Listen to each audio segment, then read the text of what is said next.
Hi, in this video, I'm going to go over our exciting new features, which are auto wind and auto seismic calculations. So let's jump right into it. I'm going to create a project. I've got my new project here already.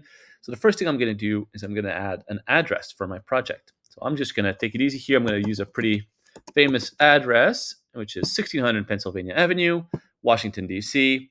Perfect. And you'll have noticed a little gear icon showed up in the project defaults as soon as I entered the address. So let's go look at that. So if I open this here now, you'll see we've changed this layout quite a bit. So if you were using these project defaults before, you might notice some changes here. For instance, we've now got the custom distributed loads, but we won't talk about that right now. We're really going to focus on these site parameters. So first one we've got is for wind and snow. And you'll see now we auto-determine the wind speed. And if I zoom in, you'll see we've already got our basic wind speed for this area, 113 miles per hour. And if I want, I can now go look at the building site map, and I can see I've got my picture. You can see I've got the contours here for my wind load. So between 110, 115, 113 makes sense. Now, for this specific building here, we've probably got a risk category higher than risk category 2. It's probably going to be risk category 4. So let's change that. As you can see, the contours update here, and so does my basic wind speed. So I'm at 125 miles per hour now.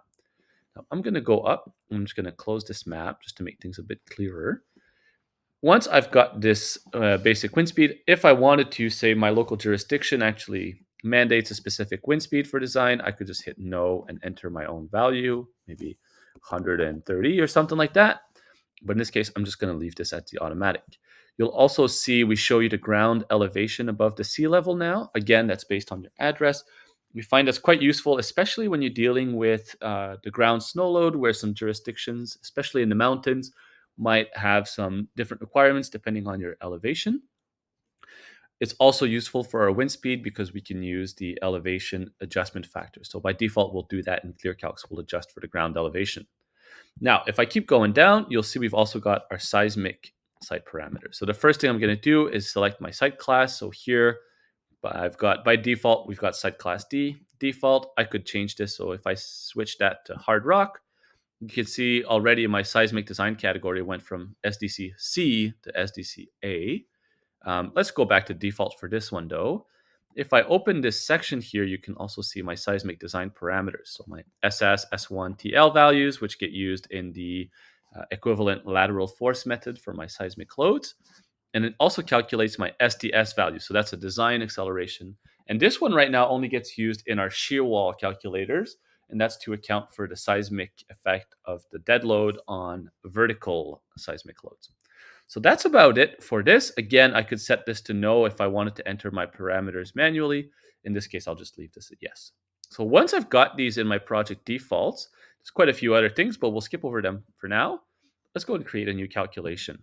So I'm going to start by creating a wind load, and you'll see it's quite simple. This is a components and cladding. And the important thing to notice here, my basic wind speed comes directly from my project defaults, 125 miles per hour in this case. So does my exposure category. So now, if I go say to my, actually, let's not jump ahead of ourselves. Let's go to the seismic calculator now. I'm going to go here, seismic analysis. And as you can see, again, all of my parameters have come in. So I've got my risk category, my site class, my SS, S1, TL. These values get used to calculate all these other parameters on the right. If I look here now, the only thing I've got left to enter is my different stories. So my different structure, maybe I've got to add another 15 foot, as well as my effective seismic weight. Let's just enter this number, as well as my SFRS here. So I can pick from this list. In this case, let's leave it at the light frame wood. And you can see on my diagram here, it shows me my different lateral forces applied at each story, as well as my base shear at the bottom.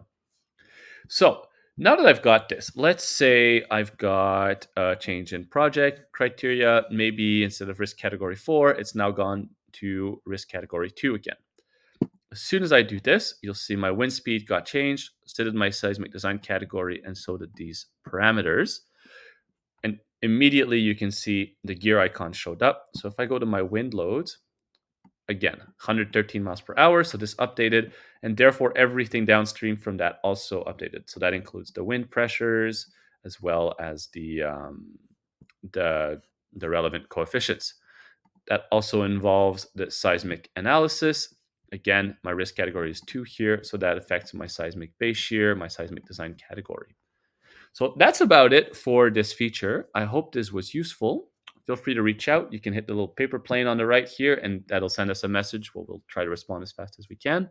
Hope this was helpful. Thank you very much. Bye bye.